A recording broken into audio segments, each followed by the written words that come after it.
It is 11:15 a.m. on Sunday, October the 25th, 1938. The weather is clear as the Australian National Airlines Douglas DC-2 Kyeema is preparing to fly out of Adelaide and head to Melbourne's Essendon Airport. At 1:45 p.m, Kyeema crashes suddenly, little or no warning, into the western slopes at the top of Mount Dandenong. There's a federal minister, 3 wine industry leaders, a couple on their honeymoon, and prominent members of the legal fraternity, including a King's Counsel with a crew of 4. All 18 aboard die instantly upon impact.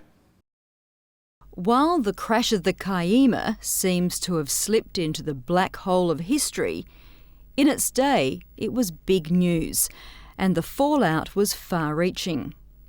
It prompted a royal commission and changed the face of civil aviation in Australia.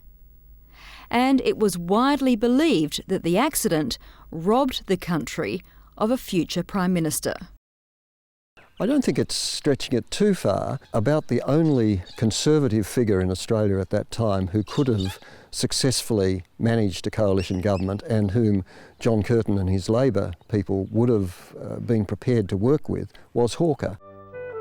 From all accounts, Charles Allen Seymour Hawker was an extraordinary character. Born into a family that had made its mark and money in the wool industry and in politics, he showed the same leanings from a young age.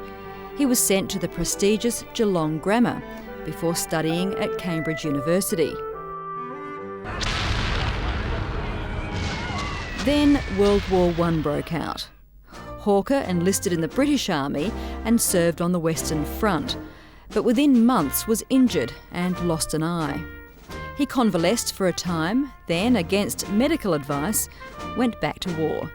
This time, when wounded, he was paralysed from the waist down, and he returned to his Australian home, Bungaree Station, to recover. He always limped and had limited eyesight. It didn't stop him, though, from going back into the wool industry and running for federal parliament, becoming the Liberal member for Wakefield. In this wonderful old footage from 1932, Charles Hawker is introduced into Prime Minister Joseph Lyons' cabinet. Mr Hawker, Minister for Markets and Minister for Repatriation.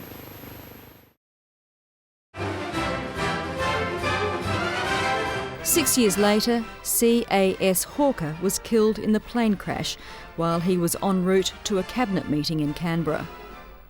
It is, as former South Australian Labor Premier and now political historian Dr John Bannon says, a story of unfulfilled potential.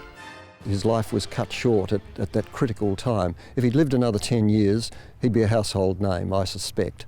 But of course we don't know. Hawker died unmarried and without children, so his devastated younger sister came up with a plan to have him remembered.